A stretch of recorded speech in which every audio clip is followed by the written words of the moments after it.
Tanam paksa adalah kewajiban petani menyerahkan sebagian tanahnya untuk ditanami tanaman yang laku di pasaran internasional.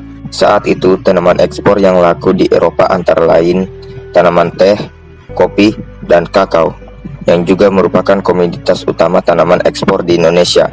Karena itu, Belanda berusaha menaikkan ekspor tanaman perkebunan tersebut. Pada tahun 1830, Gubernur Jenderal Hindia Belanda Johannes van den Bosch menerapkan sistem tanam paksa. Kebijakan ini diberlakukan karena Belanda menghadapi kesulitan keuangan akibat Perang Jawa atau Perang Diponegoro tahun 1805-1830 dan Perang Belgia tahun 1830-1831. Tanam paksa ini mengharuskan rakyat menjual tanaman-tanaman ekspor tersebut kepada Belanda. Belanda kembali menjual tanaman tersebut ke pasar Eropa untuk menutupi kerugian akibat perang. Tanam paksa dilaksanakan dengan cara meningkatkan produksi tanaman ekspor seperti kopi, teh, tebu, tembakau, dan kayu manis, terutama di Pulau Jawa dengan alasan: pertama, tanahnya subur; kedua, iklimnya cocok untuk budidaya tanaman ekspor; ketiga, tersedia tenaga kerja yang banyak dan murah. Tujuan tanam paksa adalah untuk menambah pundi-pundi keuangan Belanda yang digunakan untuk melunasi hutang dan biaya perang. Aturan-aturan tanam paksa yakni: pertama, penduduk wajib menyerahkan 1/5 tanahnya untuk ditanami tanaman wajib dan berkualitas ekspor.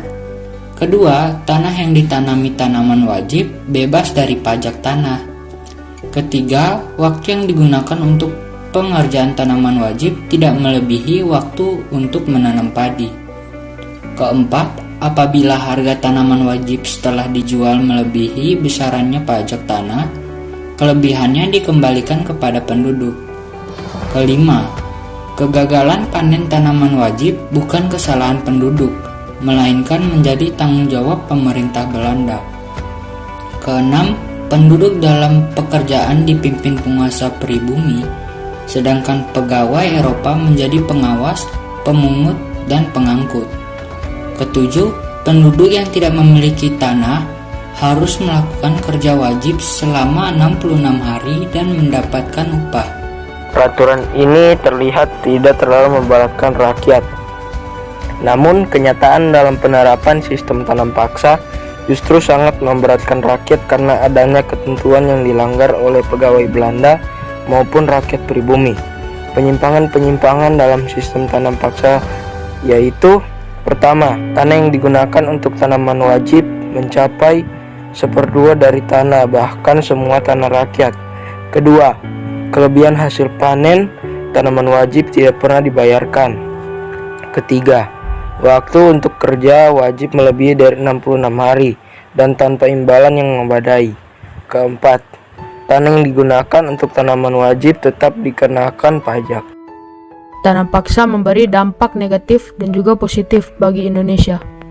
Dampak negatif tanam paksa bagi rakyat Indonesia yaitu: pertama, meningkatnya tingkat kemiskinan; kedua, menyebabkan penderitaan fisik dan mental yang berkepanjangan; ketiga, mengurangi produktivitas dan luas lahan yang digunakan untuk tanaman padi; keempat, angka kematian yang tinggi.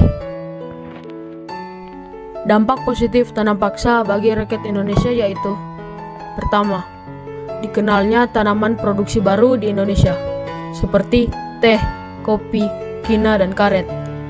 Kedua, dikenalnya teknik pertanian baru. Sistem ini membuat banyak pihak bersimpati dan mengecam praktik tanam paksa. Salah satu tokoh Belanda yang menentang kebijakan tanam paksa adalah Edward Douwes Dekker.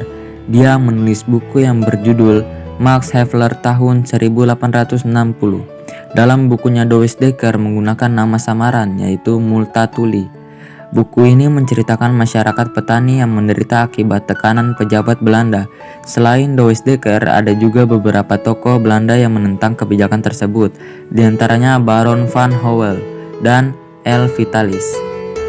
Pada tahun 1870, sistem tanam paksa dihapuskan karena mendapat banyak kritikan dari orang-orang Belanda. Sistem tanam paksa dihapuskan dengan dikeluarkannya: pertama, Undang-Undang Pokok Agraria tahun 1870 yang mengatur tentang prinsip-prinsip politik tanah di negeri jayahan.